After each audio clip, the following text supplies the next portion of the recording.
बहुत समय पहले की बात है। एक आदमी अपनी प्यारी सी बीवी के साथ हंसी खुशी रहता था। बहुत जल्द उनके घर में एक नन्हा मेहमान आने वाला था। उनके घर के सामने एक बड़ी हवेली थी। उस हवेली के सामने रपंजल के पौधे लगे हुए थे, पर वो हवेली जादूगरनी गौथल की थी। नहीं,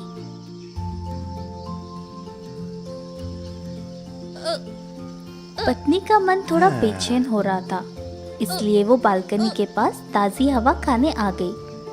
तभी उसकी नजर एक प्यारे से नन्हे बच्चे पर पड़ी।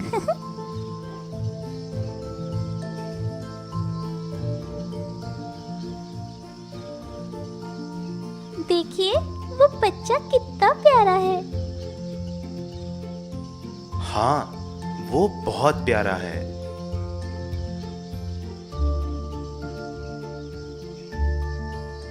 खेलते हुए बच्चों को देखते देखते पत्नी की नजर रपंजल के पत्तों पर पड़ी। वाह, वो रपंजल के पत्ते कितने ताजे लग रहे हैं। काश मुझे खाने को मिल जाए। जैसे ही पति ने अपने पत्नी की ख्वाहिश सुनी, वो परेशान हो गया और बोला, समझने की कोशिश करो, वो महल जादूगरनी गोथल का है। वहां जाना नामुमकिन है। पति को एक तरकीब सूझी। उसने अपने पत्नी को दूसरी स्वादिष्ट चीज खाने को दी, पर उसकी पत्नी ने उसे खाने से मना कर दिया। आप समझने की कोशिश करिए। आप समझने की कोशिश कीजिए। मुझे वो पत्ते कैसे भी करके चाहिए। आखिरकार पति ने अपने पत्नी की इच्छा पूरी करने की ठान ली। पति जादूगरनी के पास गया और उससे रपंजल के पत्तों के लिए किड़किड़ाने लगा, पर जादूगरनी ने उसकी एक न सुनी और उसे निकल जाने के लिए कहा। इसलिए पति ने जादूगरनी के महल से रपंजल के पत्ते चुराने की ठान ली।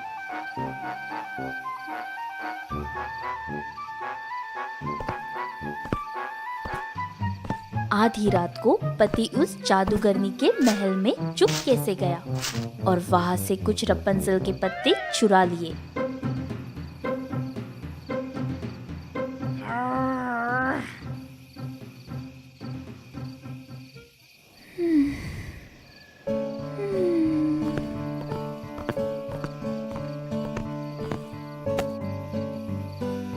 देखो, मैं तुम्हारे लिए रपंजल के पत्ते लाया हूँ। पत्नी ने अपने लिए रपंजल के पत्तों का सलाद बनाया और बहुत मजे से खाया।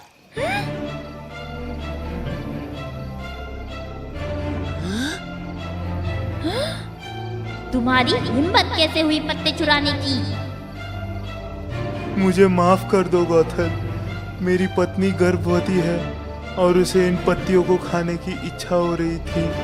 पति को गिड़गिड़ाते देख जादूगरनी ने अपने शैतानी दिमाग में एक योजना बनाई। उसने कहा, ठीक है, पर तुम्हें रपंजल के पत्तों के बदले में तुम्हारा बच्चा देना होगा। नहीं, मैं ये नहीं कर सकता। नहीं।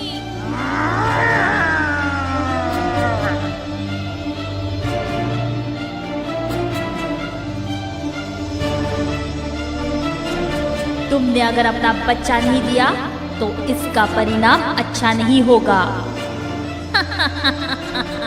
गौथल की धमकी से पति बहुत ज्यादा डर गया था, इसलिए उसने गौथल का कहा मान लिया।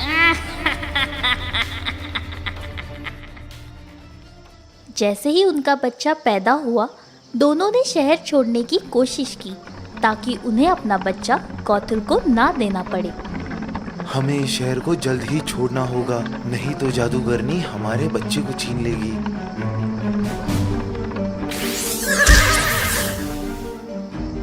नहीं, ऐसा मत करो।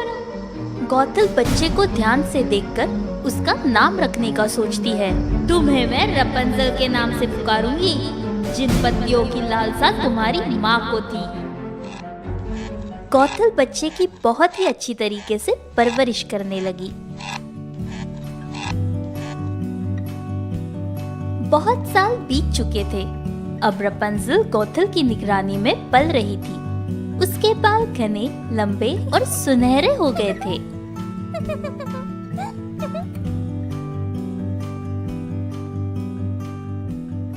एक दिन गौथल रपंजल के बाल संवारने में मदद कर रही थी। तभी वहां एक जादूगर प्रकट हुआ। ये जादूगर और कोई नहीं बल्कि गौथल के गुरु थे। गौथल, ध्यान से सुनो। अब वक्त आ गया है कि तुम दोनों मेरे मीनार में रहने के लिए चलो।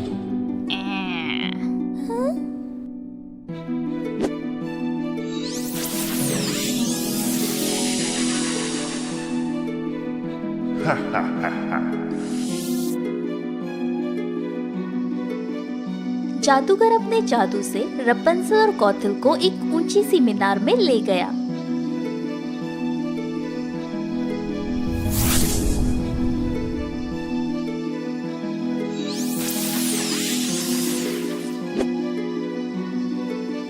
गौथल, मैं अब थोड़ा आराम करना चाहता हूँ, इसलिए ये मीनार मैं तुम्हारे हवाले कर रहा हूँ। इस मीनार का ठीक से ध्यान रखना, वरना अच्छा नहीं होगा। गुरुजी, आप चिंता ना करें, मैं इस मीनार का अच्छे से ख्याल रखूंगी। गौथल रपंजल को बोलती है कि वो पास के बाजार में कुछ काम से जा रही है। ये सुनकर रपंजल सोच में पड़ जाती है कि गौथल मीनार के बाहर कैसे जाएगी।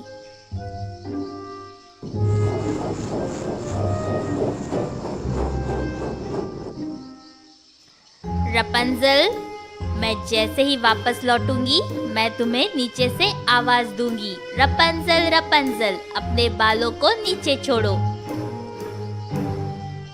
और तुम अपने घने लंबे बाल छोड़ देना। ठीक है।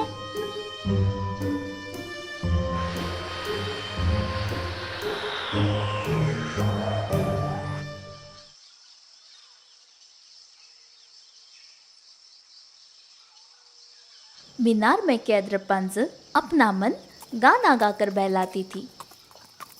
फूलों के रंग है मेरे संग, यूं ही गाऊं। ये कौन है जो इतना अच्छा गा रही है?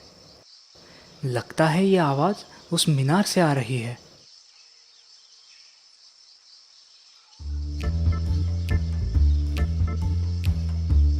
जब राजकुमार पेड़ के पीछे छिपकर गाना सुन रहा था, तभी उसने देखा कि गौथल मीनार के पास आती है और जोर से आवाज देती है, रपंजल, रपंजल, अपने बालों को नीचे छोड़ो।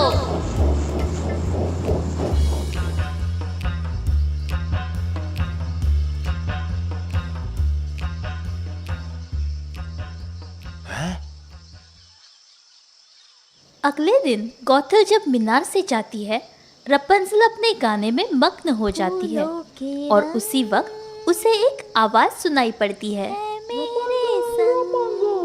अपने बालों को नीचे छोड़ो। जैसे ही रपंजल ने अपने बाल नीचे की तरफ छोड़े, राजकुमार उन बालों के सहारे उस ऊंची मीनार पर चढ़ गया। राजकुमार को अपने सामने देखकर रपंजल घबरा गई। तभी राजकुमार ने उससे कहा, अरे रे, घबराओ मत, मुझे अपना दोस्त ही समझो। मैं तुम्हारा गीत सुनकर यहाँ आ गया। तुम्हारी आवाज बहुत ही मीठी है।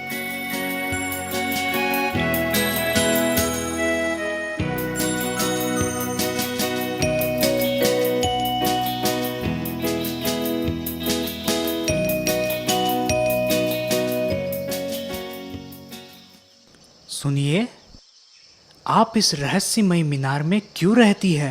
ये मीनार एक जादूगर की है, जिसकी देखभाल के लिए गौथल को रखा है। उसने गौथल को धमकी भी दी है कि अगर मीनार को कोई भी नुकसान हुआ तो अच्छा नहीं होगा। मेरी माँ गौथल नहीं है, उसने मुझे मेरी माँ से छीन लिया था और उसने मेरी और मेरे बालों की अच्छी देखभाल की। अब मैं इस मीनार में कैद हूँ और उसकी इजाजत के बिना कहीं भी नहीं जा सकती। देखभाल की? और तुम्हें तुम्हारी माता पिता से छीन लिया था? हाँ, ताकि वो मेरे बालों के सहारे इस मीनार में आ जा सके, और इसलिए उसने मुझे यहाँ कैद कर रखा है। मैं तुमसे वादा करता हूँ, मैं तुम्हें यहाँ से बाहर जरूर निकाल के ले जाऊंगा। रपुंज़ल को वादा करके राजकुमार मीनार से निकल जाता है, पर वो दोनों इस बात से अनजान थे कि गौथल ने उन्हें देख लिया है।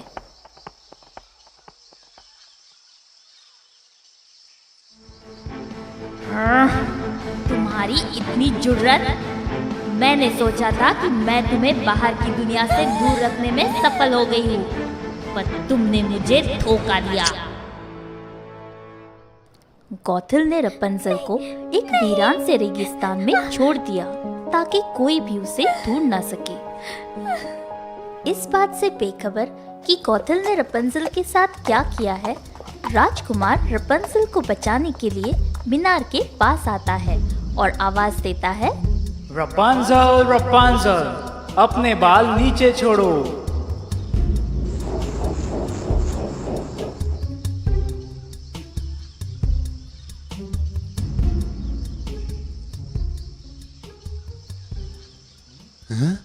जैसे ही राजकुमार ऊपर चढ़ के जाता है, वो गौथल को देखकर हैरान हो जाता है। आहा, तुम जिस रपुंज़ल की तलाश में आए हो, वो अब यहाँ नहीं रहती। राजकुमार को गौथल ने मीनार से धक्का दे दिया, जिस वजह से वो पूरी तरह घायल हो गया। फिर भी वो अपने सैनिकों के साथ रपुंज़ल की तलाश में लग गया। रपुंज़ल की खोज करते करते जब वो रेगिस्तान के पास से गुजर रहे थे, तभी राजकुमार को रपुंज़ल का गाना सुनाई दिया, जिसे वो अक्सर गाती थी।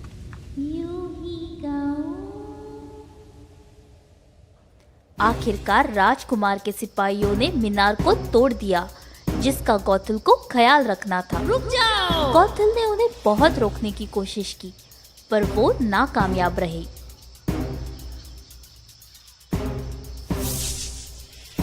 गौथल के गुरु वहां आ पहुंचे, और जब उन्होंने अपने मीनार की ऐसी दुर्दशा देखी, वो गुस्से से लाल हो गए।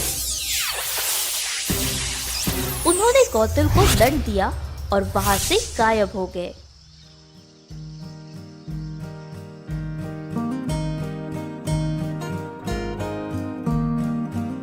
राजकुमार ने रपुंज़ल को उसके माता पिता से मिला दिया, और इसके बाद सब एक साथ खुशी खुशी रहने लगे।